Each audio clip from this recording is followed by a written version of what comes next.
üzerine çevirmiş, canlara kastetmişti.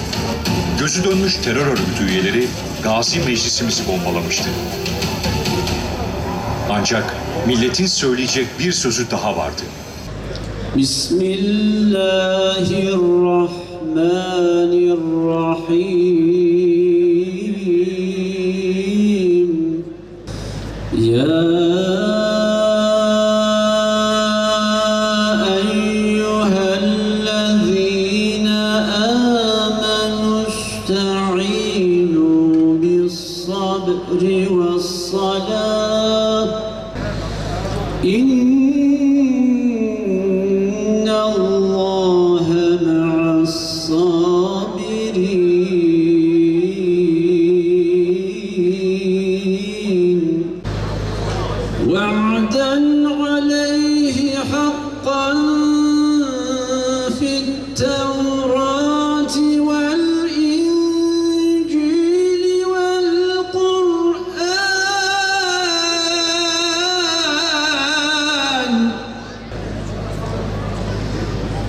وَمَنْ أَوْفَى بِعَهْدِهِ مِنَ اللّٰهِ فَاسْتَبْشِرُوا.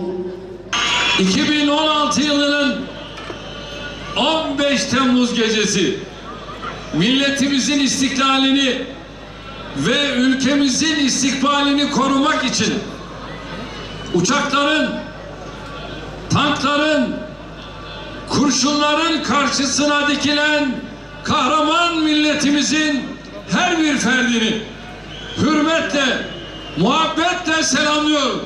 Hüdapar teşkilatımızın ve diğer parti temsilcilerimizin desteğiyle inanın bu meydanlarda bırakın yeri, iğne atsaydınız yere düşmez. O kadar güzel bir birlik ve beraberlik oluşmuştu ki şunu gördük.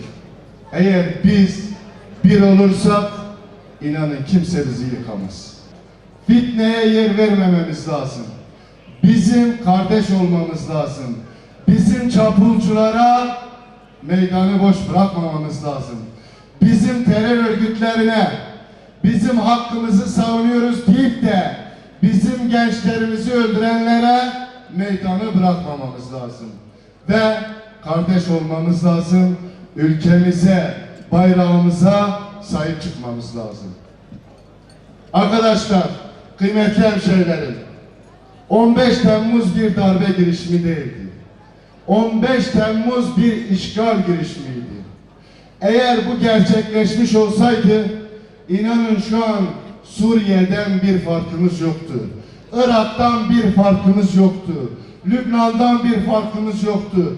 Yemen'den bir farkımız yoktu. Tunus'tan bir farkımız yoktu. Onun için bizim ülkemize sahip çıkmamız lazım. Bu millet boğazından, çoluğunun çocuğunun rızkından, ekmeğinden, aşından, mutfağından kesmiş. Bunlar üzerlerine giysin diye üniform almıştı. Milletini, ırzını, namusunu, çoluğunu çocuğunu korusun diye bunlara silahlar almıştı. Bunlar o üniformalarla bu silahları ellerine alıp bu millete çevirmişlerdi.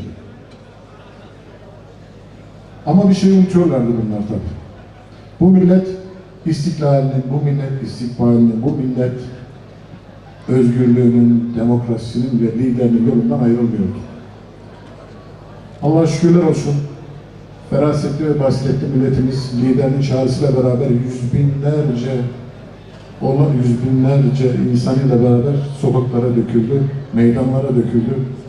Gövdesini siper ederek tankların, bombaların, mermilerin önüne kendisini feda ederek bugün burada bir arada olmamıza vesile oldular. Allah hepsinden razı olsun inşallah.